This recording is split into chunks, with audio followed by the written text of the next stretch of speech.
Gravando. Pessoal, hoje então a gente vai continuar a nossa história, né, do Velho Testamento. A gente está no livro de Gênesis, observando o... O Edson, volta, Pronto. galera. Já mutou. A gente está observando os primeiros passos da caminhada de fé de Abraão, um homem que Deus chamou para que fosse o pai da linhagem escolhida pela qual Deus cumpriria a promessa de Gênesis 3. Deus traria o descendente da mulher, de Eva, que derrotaria a serpente e restauraria ao homem a sua posição e as suas bênçãos que ele tinha lá no Éden. E a gente viu que essa caminhada de Abraão é uma verdadeira escola de Deus. Nos primeiros episódios, é como se Abraão estivesse passando pela pré-escola, né? Os seus primeiros passos, com sucessos, mas com derrotas também. E todos esses casos, tanto positivos quanto negativos, tiveram coisas para ensinar para a gente. Nos capítulos 12 até o 14, o principal foco da caminhada de Abraão era a terra prometida. Deus estava tratando da terra, ele iria visitar a terra de Canaã, iria rodear toda a terra. Depois, ele sai da terra, né, quando tem o período de fome. Depois, quando ele retorna à terra, Deus manda ele rodear a terra toda.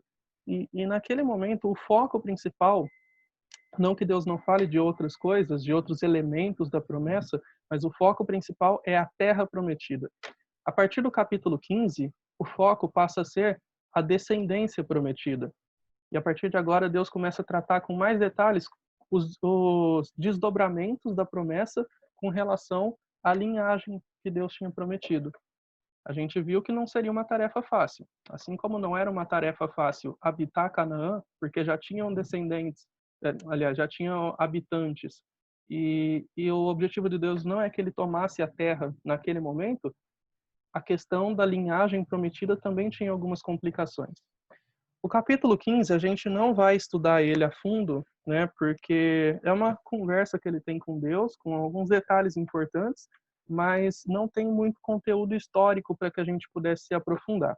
Eu vou só ler alguns versículos e destacar os pontos importantes desse capítulo 15 e mostrar para vocês. Capítulo 15, no verso 2, eu vou ler aqui na minha Bíblia, vocês acompanhem aí. Mas Abraão perguntou: ó soberano Senhor, que me darás se continuo sem filhos e o herdeiro que possuo é Eliezer, de Damasco?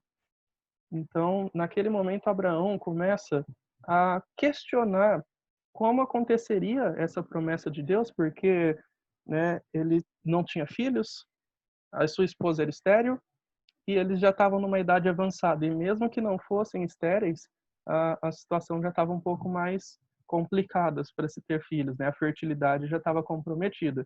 Imagina um homem de 86 e uma mulher de 76 também, a fertilidade já estava muito comprometida. Bom, deixa eu... Ah, sim. Não, beleza, Júnior. Se estiver ouvindo a gente agora, tranquilo. Mas sem problema, o Ricardo orou aqui pra gente.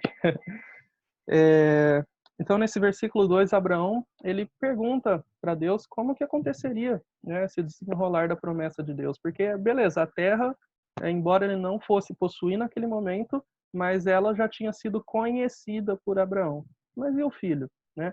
Será que Eliezer, que era o mordomo dele, o servo dele, quase que um braço direito, seria ele, então, que daria filhos para Abraão? E Abraão começa a pensar em outras possibilidades. Outro verso que eu quero chamar a atenção é o versículo 6, quando, depois de Deus fazer a promessa e detalhar, dar mais alguns detalhes, se aprofundar na promessa de uma descendência, o verso 6 diz que Abraão creu no Senhor e isso lhe foi creditado como justiça.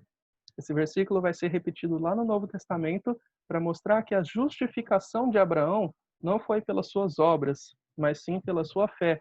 Naquele momento em que ele deu um passo de fé e ele creu nas promessas de Deus, na revelação que Deus tinha dado para ele, aquilo permitiu a sua justificação. Deus atribuiu a Abraão a condição de justificado, né? Mais tarde a gente vê que isso foi possível por causa da obra de Cristo. Abraão não sabia da obra de Cristo, mas mesmo assim ele foi justificado por meio da fé. E essa é a receita de Deus, entre aspas, para a salvação em toda a história da humanidade, né? Em toda essa época que a gente vive e a época que eles viviam também. Verso 8, mas Abraão torna a perguntar, né? Perguntou-lhe Abraão: ó soberano Senhor, como posso saber que tomarei posse dela? E aí Deus vai explicar tudo o que vai acontecer na história, inclusive a escravidão no Egito e o retorno da escravidão. Vejam só nos versos 13 e 14 os detalhes que Deus dá. Então o Senhor lhe disse: saiba que os seus descendentes serão estrangeiros numa terra que não lhes pertencerá, onde também serão escravizados e oprimidos por 400 anos. Mas eu castigarei a nação a quem servirão como escravos, e depois de tudo, sairão com muitos bens. Olha que interessante. O livro que Moisés escreve para os hebreus, que acabaram de ser libertos da escravidão, já contava, muito antes de acontecer, que eles seriam escravos no Egito. Então isso pode servir como um conforto para que eles soubessem que Deus já estava no controle de tudo, mesmo antes deles irem para o Egito e serem escravos. E agora, libertos, eles sabem que Deus está no controle de tudo. E sabe o que é melhor ainda? É que Deus vai contar o que vai acontecer depois da libertação do Egito. Então, acaba sendo uma profecia para os hebreus que estavam no deserto lendo esse livro de Gênesis. Vejam só no verso 16. Na quarta geração, né, então 400 anos depois da escravidão, os seus descendentes voltarão para cá, Canaã, porque a maldade dos amorreus ainda não atingiu a medida completa.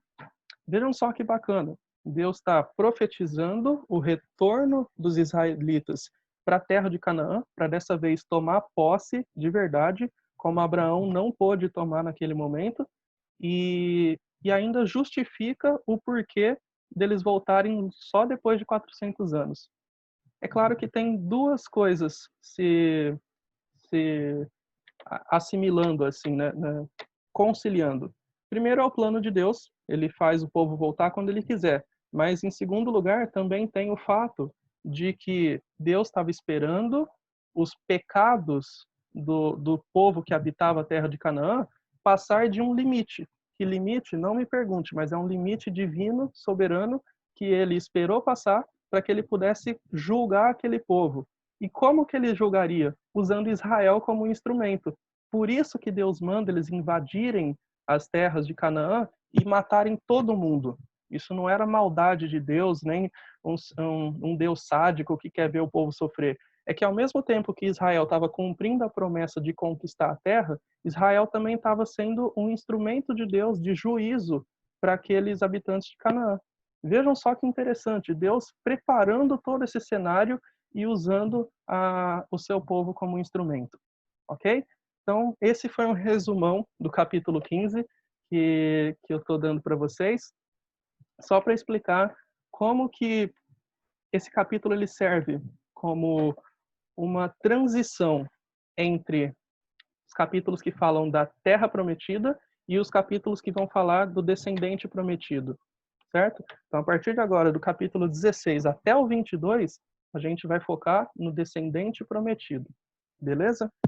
Capítulo 16 vai ser a nossa meditação de hoje à noite. Antes da gente entrar nele, algum comentário, alguma observação sobre o capítulo 15? Ô, Edson, Pode falar. no 15, do 12 ao 21, é aquele trecho que Deus faz a promessa unilateral, né? Uhum. E é interessante esse trecho, eu acho, não querendo complementar, mas só para a gente lembrar, né? Que Deus prometeu tudo isso para Abraão e ele prometeu de forma não dependente da fidelidade de Abraão. Abraão, ele creu, sim, na promessa, e como era a vontade de Deus. Mas Deus prometeu e ele iria cumprir. Tanto é que ele realiza aquele ritual de colocar partes de animais, uma metade do animal de um lado e outra metade do animal do outro. E no ritual, os dois lados do mesmo acordo, do mesmo contrato, passam juntos no meio desses animais. E no caso aqui, Deus fez Abraão dormir e só Deus passou no meio. Uhum. Então Deus estava falando: Abraão, eu estou prometendo para você, mas independente da tua parte do contrato, eu vou realizar porque eu estou prometendo. É interessante a gente ver isso, que Deus foi fiel numa coisa absurdamente difícil, se a gente for pensar, que era dar uma descendência para Abraão, dar aquela terra para a descendência de Abraão, e Deus virou para Abraão e falou: confia em mim que eu sou soberano, eu sou todo poderoso, estou prometendo. Uhum.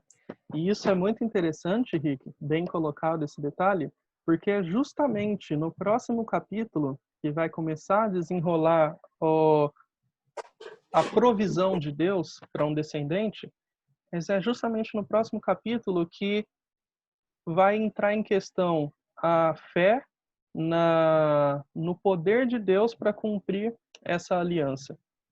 E aí a gente já vê o vacilo deles, de Abraão principalmente, de esquecer que Deus se comprometeu dessa forma. Né? Exatamente. Mas vamos entrar no capítulo 16, então, para a gente ver direitinho isso daí. Uhum. Verso 1 do capítulo 16 vai dizer assim: Ora, Sarai, mulher de Abrão, não lhe dera nenhum filho. Como tinha uma serva egípcia chamada Agar, disse a Abrão: Já que o Senhor me impediu de ter filhos, possua a minha serva. Talvez eu possa formar família por meio dela. Abrão atendeu à proposta de Sarai. Quando isso aconteceu, já fazia 10 anos que Abrão, seu marido, vivia em Canaã. Foi nessa ocasião que Sarai, sua mulher, lhe entregou sua serva egípcia Agar. Ele possuiu Agar e ela engravidou. Quando se viu grávida, começou a olhar com desprezo para sua senhora. Parando aqui por enquanto, a gente vai observar esses 4 primeiros versículos. Verso 1, uma menção interessante, né? Lembra lá no comecinho da história, da linhagem de Terá, o pai de Abraão, qual foi o relato que eles fizeram de Sara? Vejam lá, capítulo 11, verso 30. Ora, Sarai era estéril e não tinha filhos. Foi a primeira menção de Sara, dizendo que ela era estéril e não tinha filhos. Depois, a única coisa que vai falar de Sara é lá no Egito, quando diz que ela era bonita.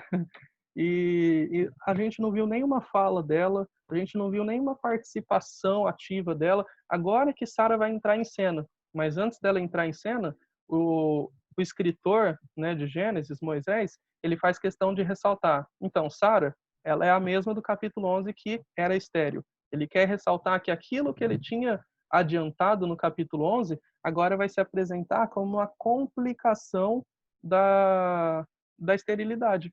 A esterilidade era um fato, mas agora vai se apresentar como uma complicação. Então é como se ele dissesse: guardem bem esse detalhe. Sara era estéril. E aí ele continua, né, mostrando que Sara, por ser estéril e já ser uma mulher que tinha passado com certeza pela menopausa, ela tomou uma decisão precipitada, né, uma conclusão precipitada. Assim como Abraão chegou a questionar: bom, eu não tenho filhos. Será que Deus quer que eu tenha descendência por meio de outra pessoa? A Sara tomou a mesma conclusão. Pode ser até que ela tenha se espelhado em Abraão para tomar essa conclusão. Sabem por quê? Porque Agar, a escrava egípcia, ela não era uma escrava igual a gente pensa de escravo, que é uma pessoa miserável, que trabalha e não ganha nada. Sara era como se fosse uma secretária, Agar é como se fosse uma secretária de Sara. Era o braço direito dela, assim como Eliezer era o braço direito de Abraão.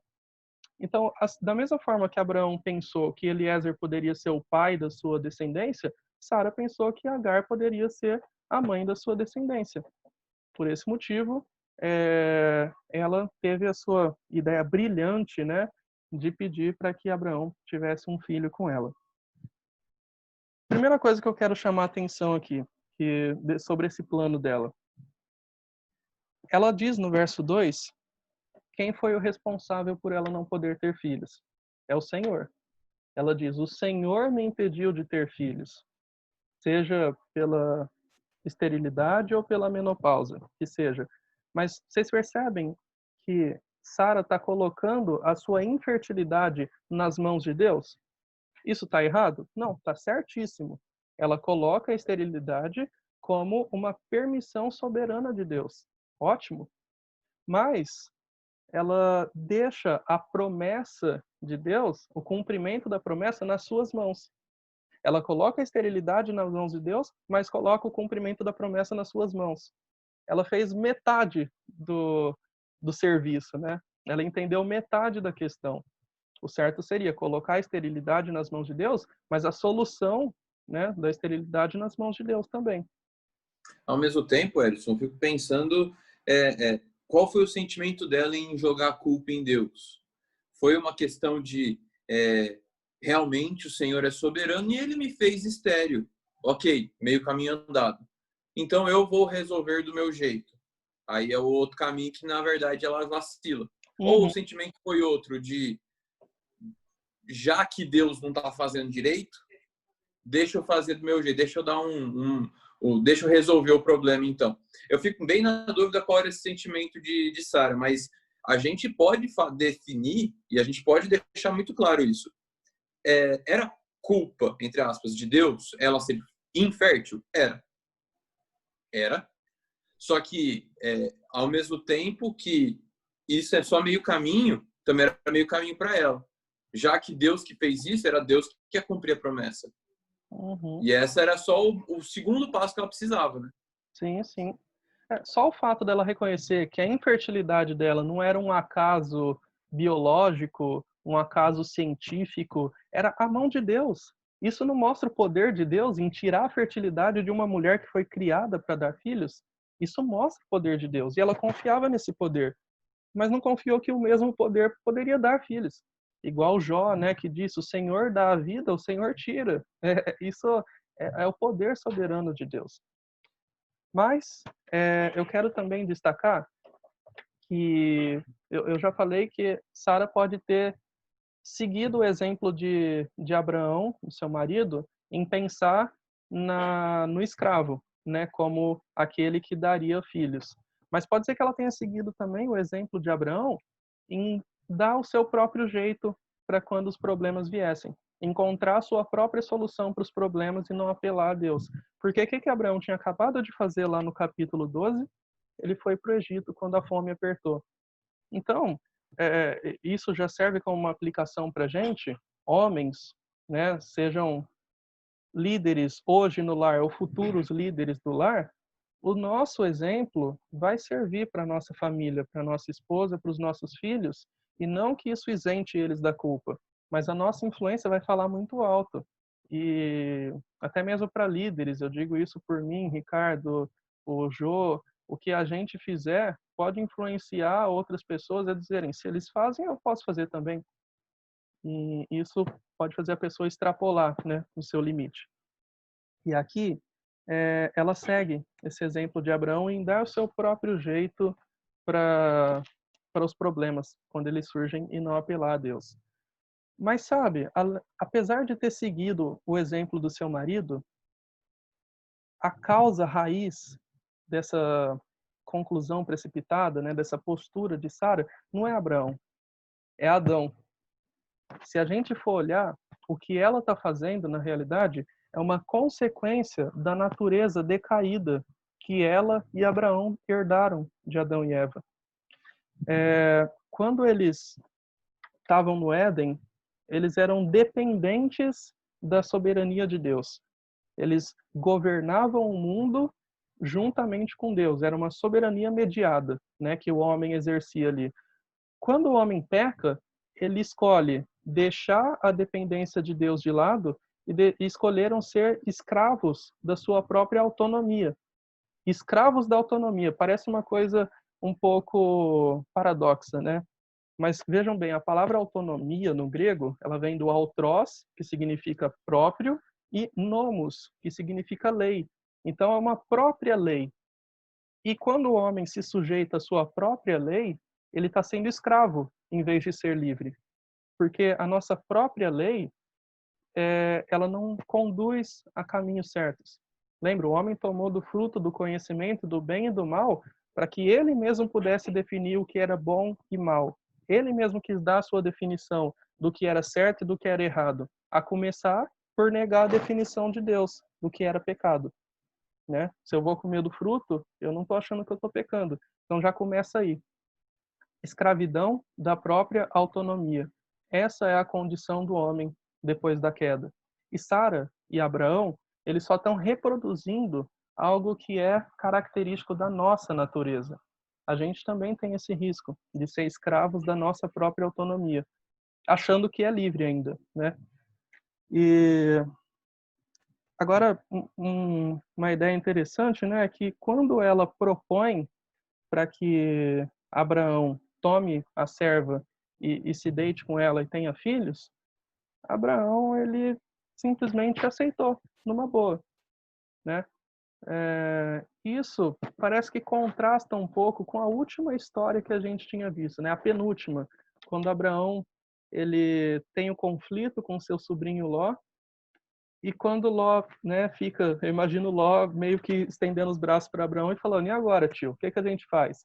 E aí Abraão tem aquela atitude tão bacana, tão exemplar de falar: "Ló, você escolhe onde você quer ir, se você for para um lado, eu vou para o outro", né? Isso mostrou uma paciência enorme de Abraão, a sua generosidade, mas a paciência, ela não pode ser confundida com passividade. O que Abraão demonstra aqui no capítulo 16 é a passividade, não foi paciência. O que ele fez de deixar as decisões da sua esposa irem para frente, mesmo não sendo corretas, mostra que ele não estava ligando muito para o seu papel de líder. Porque, pensem bem, ele tinha acabado de falar com Deus e perguntando se era o escravo dele que ia dar filhos para a geração. E Deus insinua que não. Então, se não era o escravo dele, também não era escravo de Sara. Ele poderia ter falado: Sara, eu acabei de conversar com Deus e eu já vi que não é para envolver escravo na jogada. Deixa eu falar também uma coisa sobre os escravos, né? Para a gente hoje, numa cultura ocidental do século XXI, pode soar muito estranho uma mulher que não tem filhos e entrega a sua empregada para ter relações com seu marido. Que coisa maluca que é essa, né? Mas, se a gente observasse a história da época, é possível, né? Os estudiosos dizem que era comum as mulheres, quando não podiam ter filhos, as ricas pelo menos, oferecerem a sua escrava, que eu já disse que não é uma escrava comum, era o braço direito, a principal das empregadas, oferecia a sua escrava para servir como barriga de aluguel. Isso não é lei de Deus, isso não é nada bíblico, é um costume daquela época, da cultura oriental dos tempos de Abraão. A gente vai ver isso também na história de Raquel. Ela era estéril e ela pediu para sua serva Bila, se eu não me engano, enfim, a sua serva ter relações com Jacó para poder ter filho. Então, isso provavelmente estava naquele código de Hammurabi, né, que era o principal código de lei que tinha ali na Assíria, nas regiões do Oriente Médio. Então, provavelmente, eles só estavam seguindo os costumes da época. Não eram costumes bíblicos, mas é importante a gente conhecer a cultura local para entender o porquê disso tudo. Falta menos de um minuto para a gente fechar a nossa sala aqui. Então, eu já vou encerrar e vocês entrem no mesmo link que vocês entraram, beleza?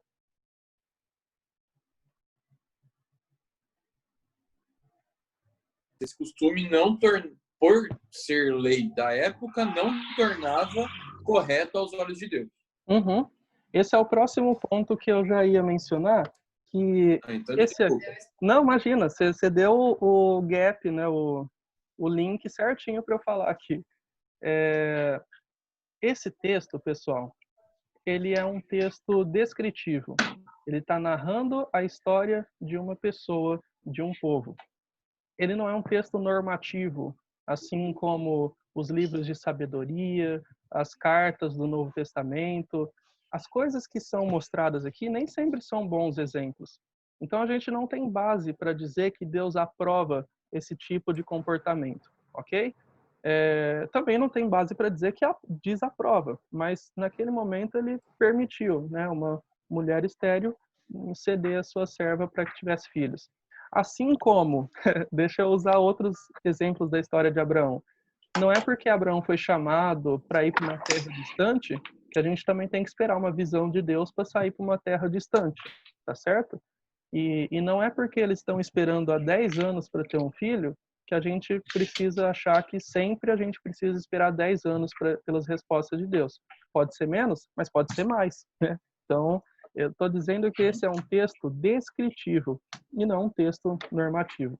Então, quando vocês tiverem que escovar os dentes, não fiquem esperando uma visão de Deus falando, vai, meu servo, escove seus dentes, tá bom? O próprio pessoal vai te dar um sinal quando estiver precisando. Então, fiquem tranquilos que esse é um texto descritivo e não normativo. Escovem seus dentes. Isso é bom, muito bom. Fiz um merchan para Camila. Se quiser fazer uma limpeza nos dentes, consultem. Camila, sim, escovem os dentes. Ô, Edson. Oi. Só voltando um ponto, desculpa fazer você voltar. Imagina. Mas voltando só um ponto, na aplicação que você fez de que Abraão, ele não deveria ter sido passivo frente a essa solução, entre aspas, de Sara. É bom, a gente falou sobre a nossa responsabilidade como lideranças. E a gente falou sobre a nossa, quando Sara chegou para ele falou, e deu a opção para ele. A gente tem que lembrar que a responsabilidade maior foi de Abraão. O erro maior foi de Abraão, nesse caso. Ele que tinha responsabilidade moral e espiritual. Ele que tinha tido encontro com Deus. E a gente vai falar de Sara, a gente está falando de Sara, mas a gente tem que lembrar que, por mais que o texto fale muito mais de Sara do que de Abraão, a responsabilidade maior e a falha maior foi de Abraão. Sim, é verdade. A gente tem um costume de criticar muito o comportamento de Sara nesse capítulo, mas a gente precisa pensar melhor, até mesmo sobre Abraão. A gente tem o costume de criticar muito os personagens bíblicos, mas a gente precisa olhar com olhos, não que justifique pecados dos personagens, mas que perceba o que levou a essa situação e quero até chamar a atenção que sempre a resposta vai cair naquele ponto que eu já mencionei, a natureza decaída do homem. E que todos os bons exemplos que a gente for ver também são frutos de uma coisa só, a redenção de Deus restaurando a vida de uma pessoa. Essa é a tônica da Bíblia em todas as histórias que a gente for ver. Os problemas são por causa do pecado. As soluções são por causa da restauração de Deus e da sua redenção. Ok?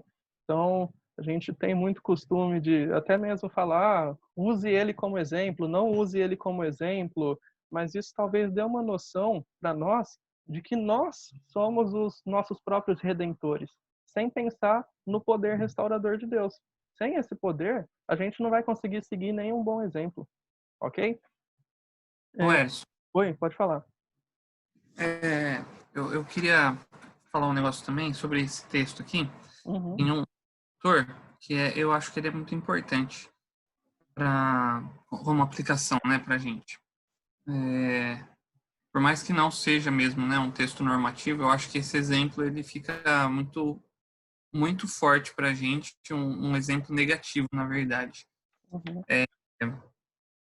O versículo 3, se eu não me engano, fala que fazia 10 anos que Abraão vivia em Canaã já. Então, a gente não sabe exatamente quanto tempo se passou desde a última aparição de Deus para Abraão, né, que foi no capítulo anterior, mas já fazia mais de 10 anos que um descendente tinha sido prometido para ele.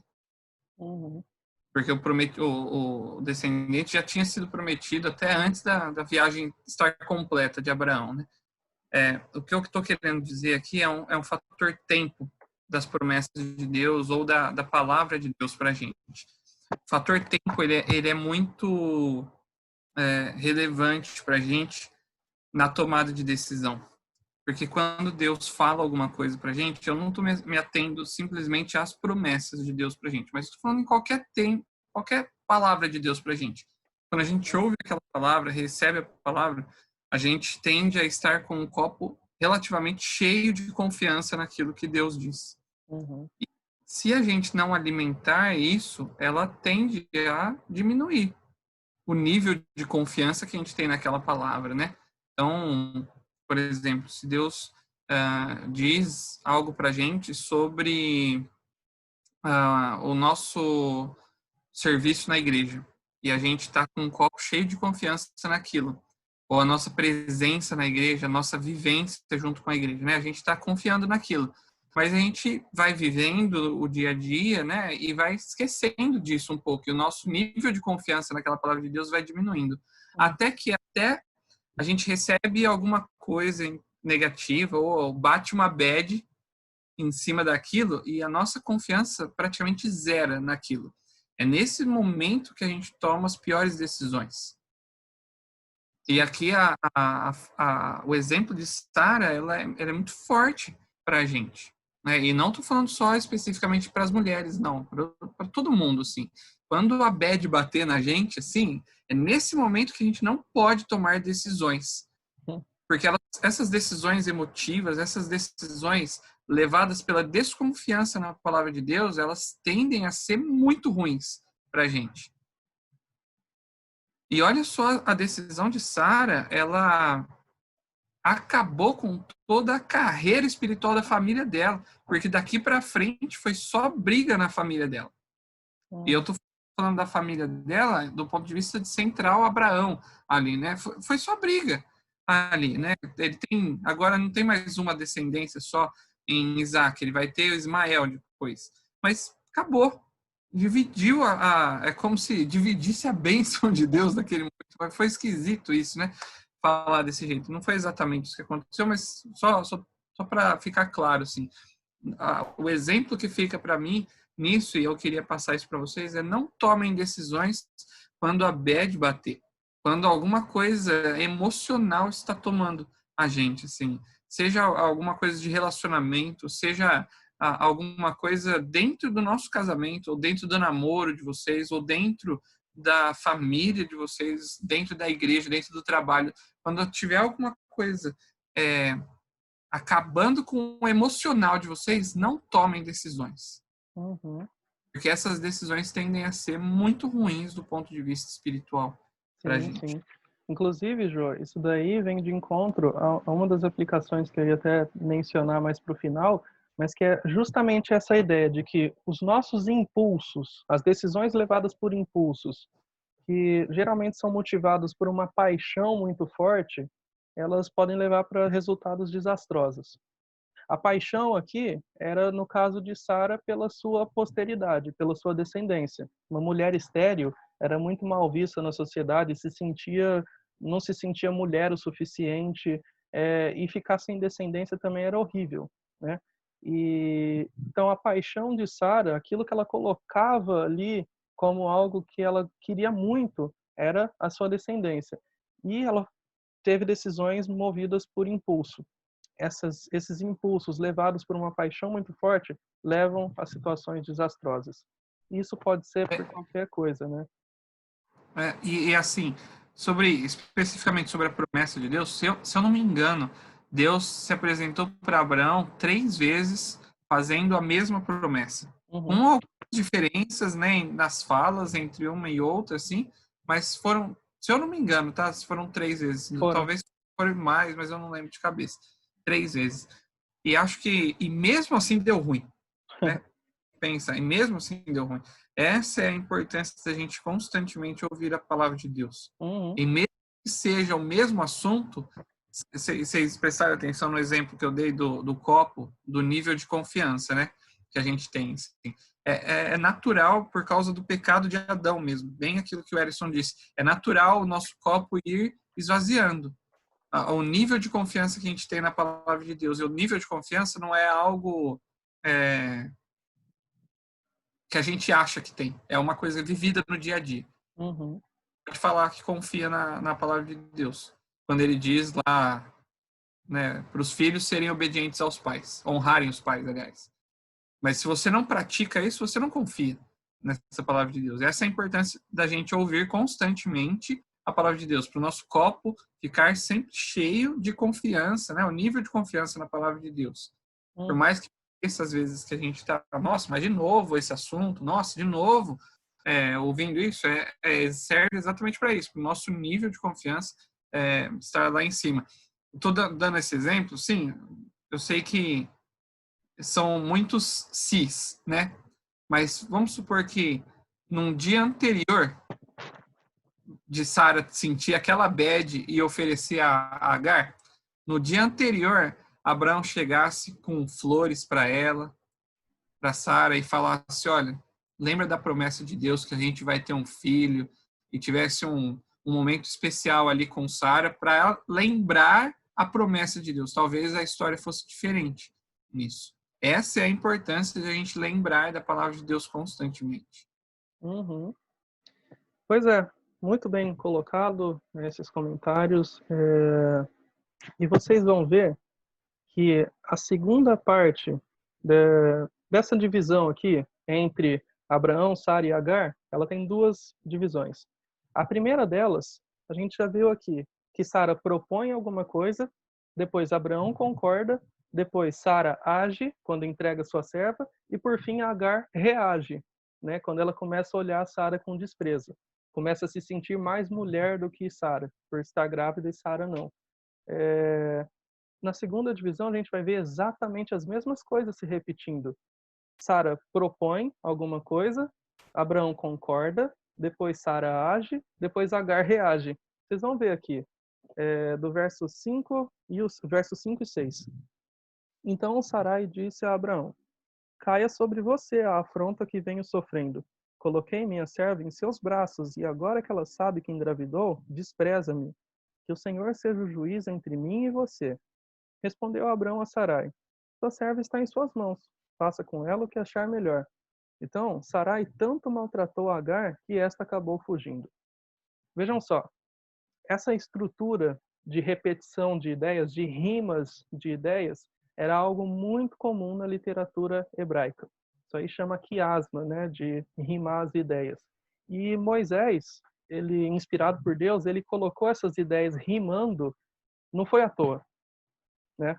Essa história de Sara propor, Abraão concordar, Sara age e Agar reage, se repetindo nas duas divisões, é para mostrar exatamente que quantas vezes fosse necessário, os erros iam se repetir da mesma maneira.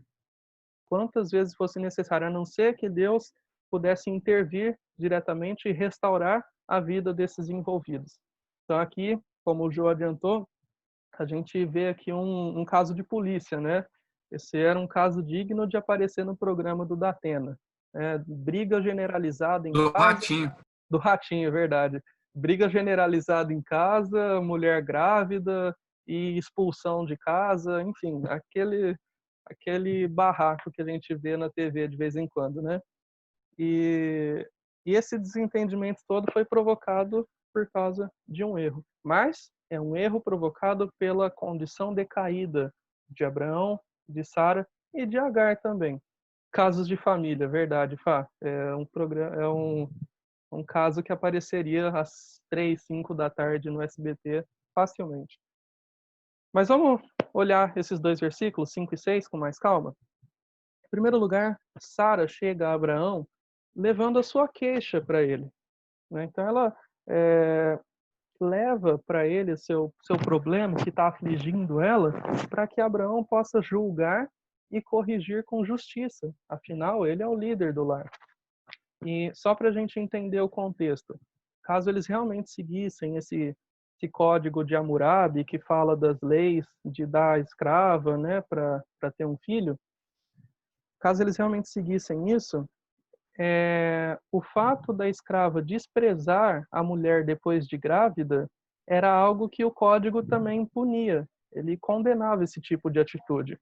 Mas aí não é só o código de Hammurabi, lá, a cultura local, que condenava, não. A Bíblia também condena, quando lá em Provérbios 30, os filhos de Agur falam assim: sobre 3 coisas a terra treme, sobre 4 ela não pode suportar.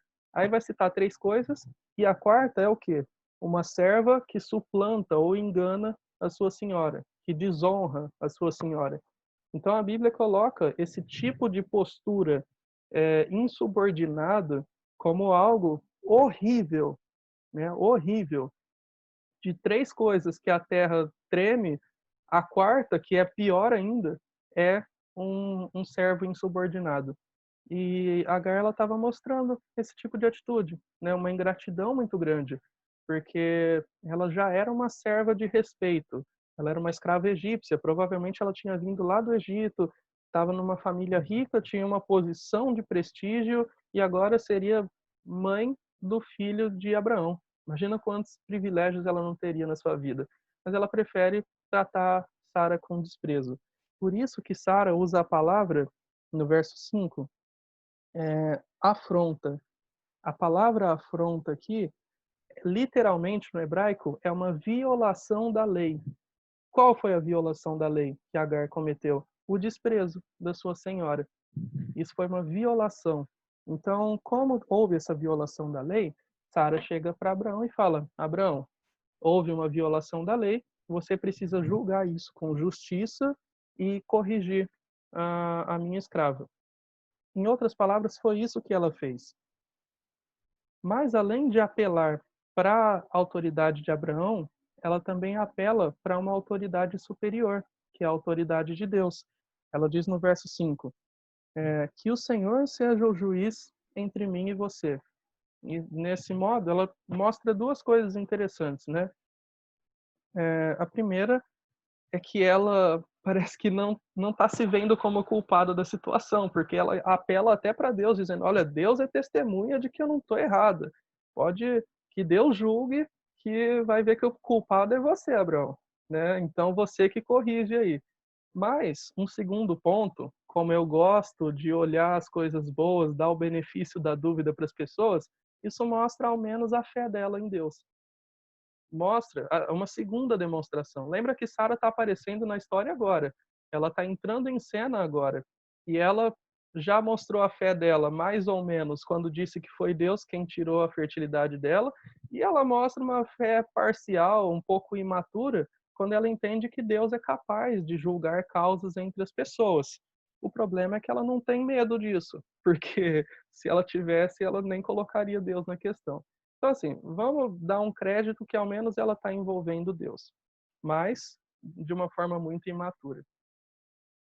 Verso 6, a gente vai ver de novo Abraão aceitando, né, de uma forma omissa, falando: oh, Sara, a serva é sua, você faz o que você quiser. Eu não sei o que Abraão poderia ter feito, quais as medidas seriam as mais sábias da parte dele, mas fato é que ele simplesmente jogou de volta a responsabilidade para Sara, para que ela tomasse decisões que ele deveria ter tomado na condição de líder da sua família. Então isso é lamentável, né? Como eu disse, é aquela sequência se repetindo. Sara propõe algo de forma imatura, Abraão concorda numa boa, depois Sara age e depois Agar reage. Qual foi a atitude de Sara? Vamos lembrar de novo que naquela cultura, os principais escravos, braço direito, quando estavam nessa condição de engravidar por uma senhora estéril, eles não poderiam ser mandados embora ou vendidos. Então, isso era uma forma de proteger as grávidas, né? Isso na cultura oriental. Então eles não poderiam vender para outra pessoa e não poderiam mandar ela embora. O que Sara fez? Começou a infernizar a vida de Agar até ela mesma fugir. Isso é muito interessante, né? Pensar no outro jeitinho que ela deu de violar não uma lei de Deus, mas uma lei local, né? E mais um fato lamentável. E Agar reage fugindo. Então isso é um ciclo vicioso que mostra o erro da natureza humana em lidar com os problemas. E aí a gente vai chegar na última divisão aqui do nosso capítulo, que vai falar vai focar na pessoa de Agar, vai mostrar o que acontece com ela depois que ela foge. E eu acho sensacional essa parte do capítulo, vocês vão ver por quê daqui a pouquinho. Então, a gente vai ler aqui a partir do verso 7. O anjo do Senhor encontrou Agar perto de uma fonte no deserto, no caminho de Sur, e perguntou-lhe: Agar, serva de Sarai, de onde você vem? Para onde você vai? Respondeu ela: Estou fugindo de Sarai, a minha senhora. Disse-lhe então o anjo do Senhor: Volte a sua senhora e sujeite-se a ela. Só até aqui por enquanto. No verso 7 a gente vai ver uma fonte no deserto, né? E não só literalmente, mas como na narrativa também. Existe uma esperança no meio de um deserto. Bom, Agar, ela foge de Sara e ela estava indo, sabem para onde? A Bíblia fala aqui no verso 7 que ela estava no caminho de Sur. Sur era uma região que tinha uma muralha, né? Sur significa muro em hebraico. Então, Sur era uma região egípcia que tinha uma muralha gigante, né? Que era bem conhecida naquela época. Então, ela estava voltando para o Egito. Ela estava tentando voltar para casa, para fugir dos problemas. Essa é a solução que ela encontra. E sabe, Deus poderia ter punido Abraão, poderia ter punido Agar, poderia ter punido Ismael, Sara, poderia ter punido todos nessa história, porque todos pisaram na bola, né? Entre Agar e Sara, nenhuma das duas estavam certas. Uma desonrou a sua senhora e a outra infernizou a vida da escrava para ela fugir. Mas Deus, na sua misericórdia, na sua bondade, ele ainda prefere abençoar todos esses envolvidos em vez de punir a cada um deles. E o que ele faz? Ele manda o anjo do Senhor, né? Quando aparece na Bíblia essa expressão, o anjo do Senhor, com artigo definido, geralmente os tradutores até colocam a palavra anjo com A maiúsculo, não que em hebraico tivesse maiúsculo ou minúsculo, mas geralmente os tradutores entendem que esse anjo do Senhor é diferente de outros anjos que aparecem e que provavelmente essa foi uma aparição de Jesus Cristo no Velho Testamento, né? E assim como acontece outras vezes. Vocês vão ver que interessante esse encontro entre o anjo do Senhor e Agar. Vejam só, esse é o único caso na literatura oriental antiga em que alguma divindade se refere a uma mulher pelo nome. Aqui, quando o anjo do Senhor ele encontra ela, o que ele pergunta? Agar, serva de Sarai, de onde você vem, para onde você vai? As mulheres eram desprezadas naquela cultura e naquela época. As escravas, então, mais ainda. E não faria sentido uma egípcia ter tanto destaque numa literatura hebraica também. E mesmo assim, Moisés faz questão de registrar que o anjo do Senhor chama ela pelo nome, coisa que não acontece nem na Bíblia aqui, em outras passagens, um anjo chamar uma mulher pelo nome, e nem mesmo em outras escrituras, em outras literaturas orientais. E aí ele ainda pergunta, né? Ele faz uma pergunta que não faria sentido para Deus, que sabe de todas as coisas, de onde você é e aonde você está indo. Mas isso segue o mesmo padrão misericordioso de Deus de fazer perguntas, igual ele fez lá no Éden, igual ele fez para Caim, sabe? Fazer perguntas a fim de que a pessoa possa demonstrar um arrependimento, a fim de que ela possa se explicar, e assim Deus estava dando essa oportunidade para Agar.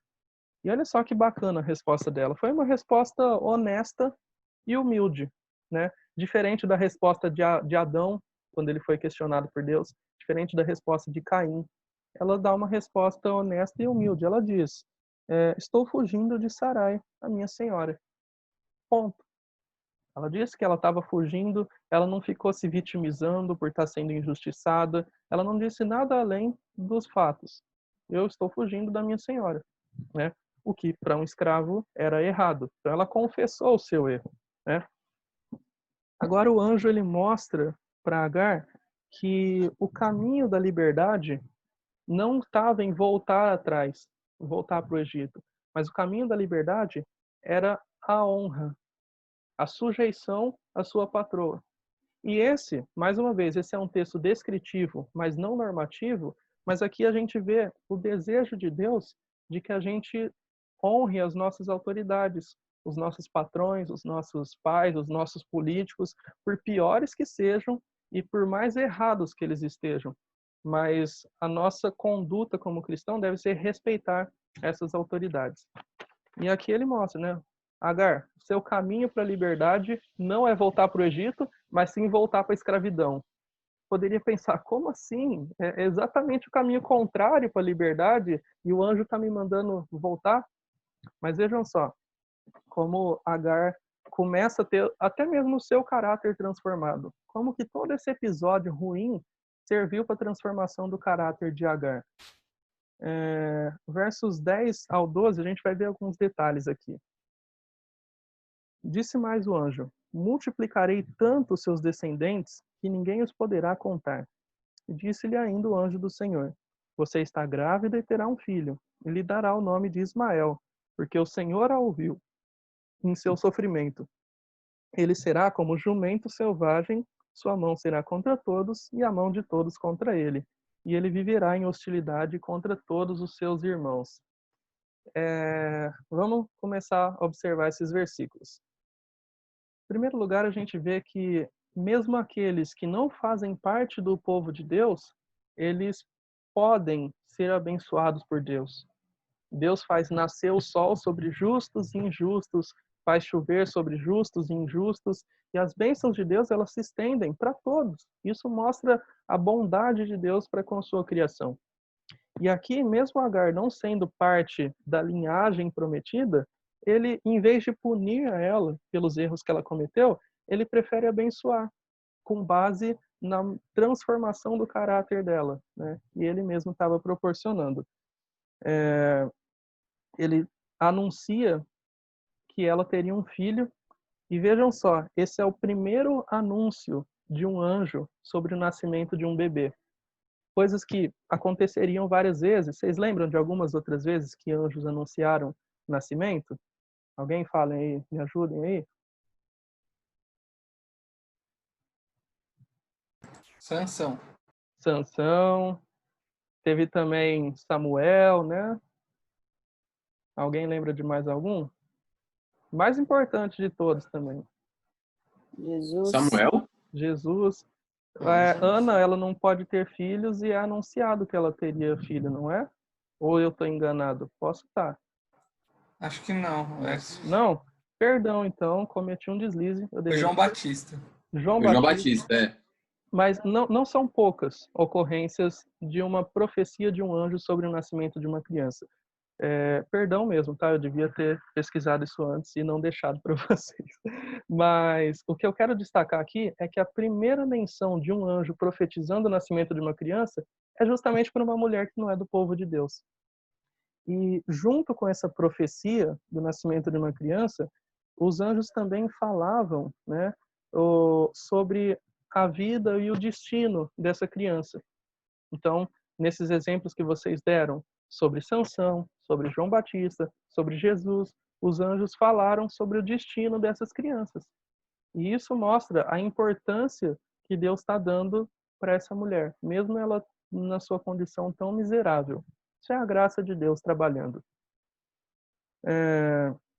Outro detalhe, né? O anjo fala que o nome dele seria Ismael, que significa o Senhor ouve, e fala que ele seria como um jumento selvagem. Gente, não entendam mal, ele não quis humilhar a moça dizendo que ela teria um filho que seria como um jumento.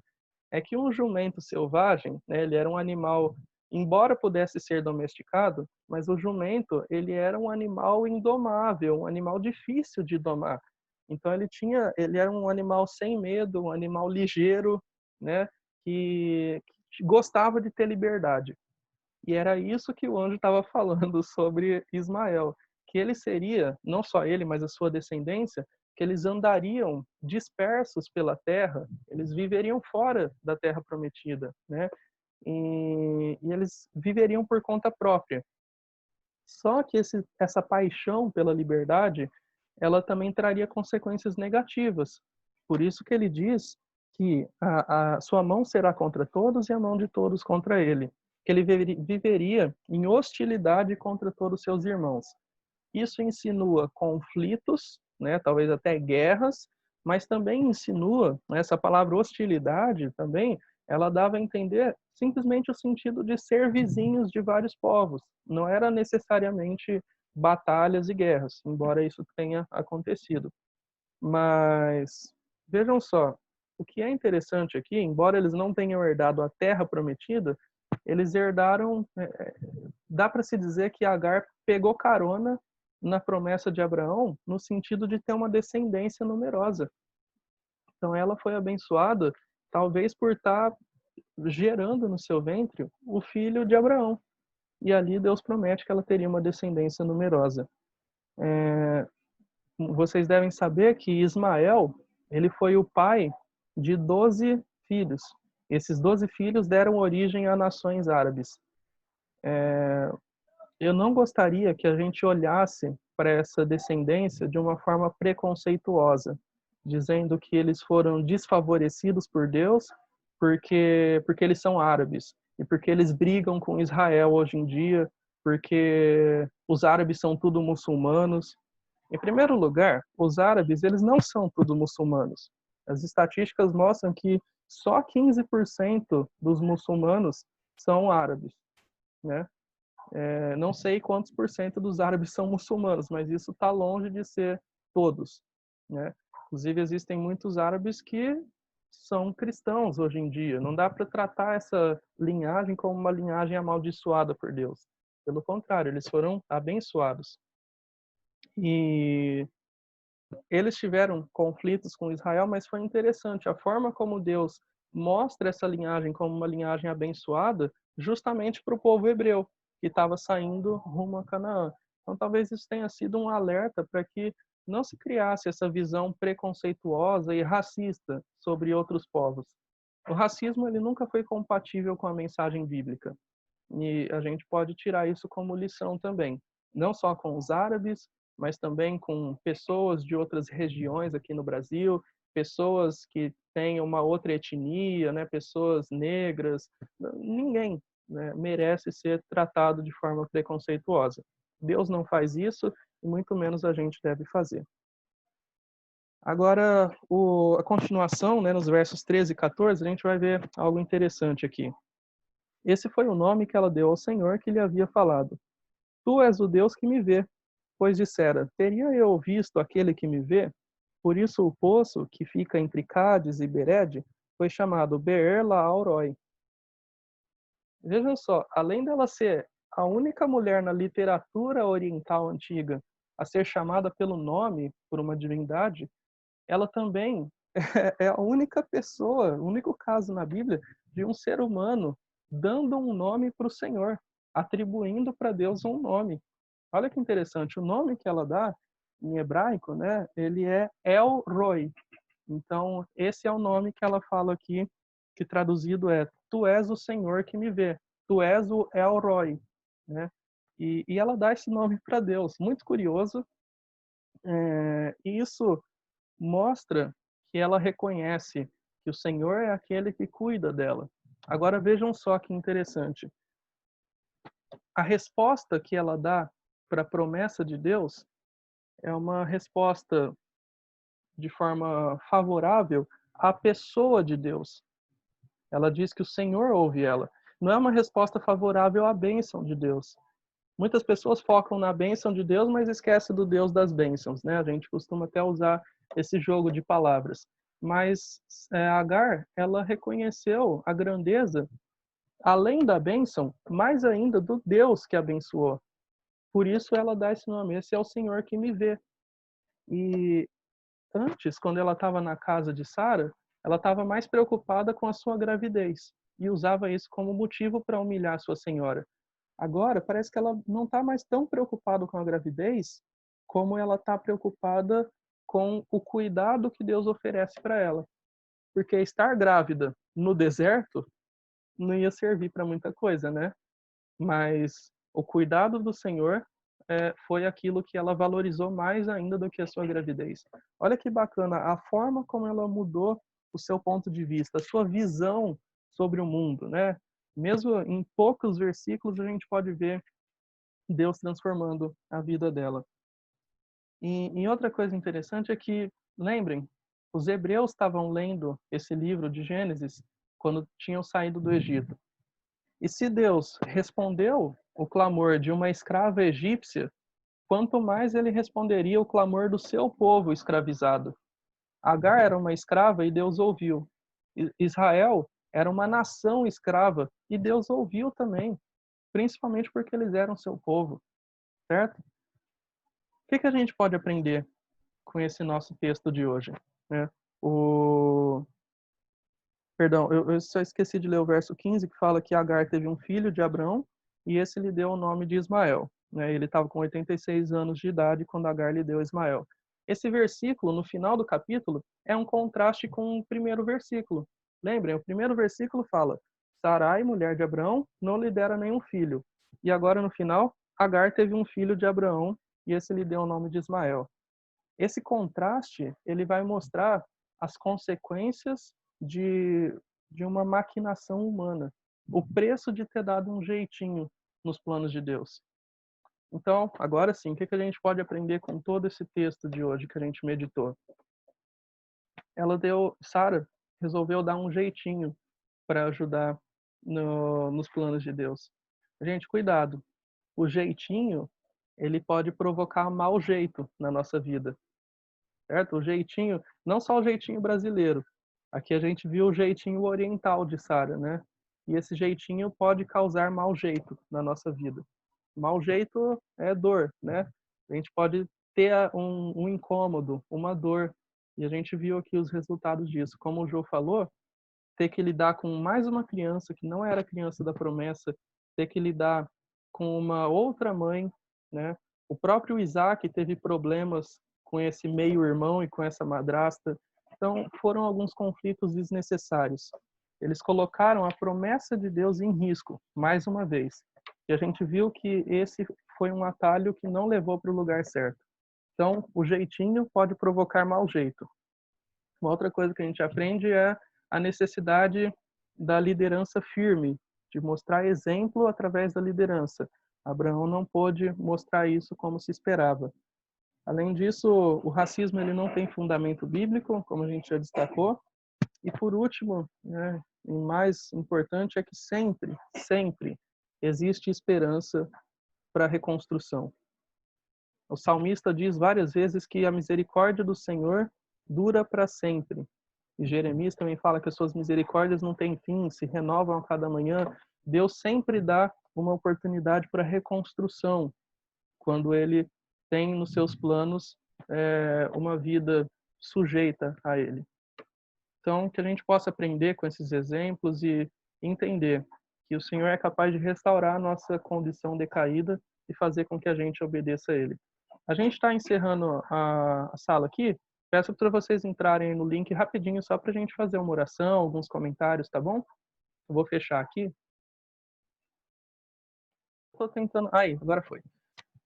Pessoal, último pedacinho do nosso estudo, então. Ó, a participação especial ali na janelinha do Fá. Beleza. Último pedacinho do nosso estudo, então. A gente vai abrir para os comentários de vocês, para alguma observação ou dúvidas que vocês tiverem. Da minha parte, das meditações, eu acredito que seja isso. Foi um texto muito interessante, que mostra as duas divisões com erros repetidos de Abraão, Sara e Agar. E uma última parte que, para mim, eu nunca tinha olhado para esse texto dessa forma, olhando o poder restaurador de Deus e a forma como ele favorece alguém que não tinha direito nenhum. Né? Como a gente pode se identificar com essa situação? E que legal também que foi a postura de Agar, em decidir voltar para a casa da sua senhora em vez de voltar para o Egito. Foi algo assim que surpreendeu. Não que ela não vá cometer erros depois na história, mas erros por erros, Abraão e Sara ainda cometeram também. É um processo de transformação, ok? Então, se alguém tiver alguma dúvida, algum comentário.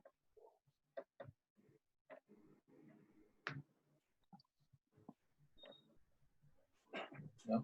Você falou tudo. Maravilha. Então, acho que é isso daí. A gente vai encerrar, então, uma oração agora. Eu vou pedir para o Rudy orar para a gente, então. Beleza? Beleza.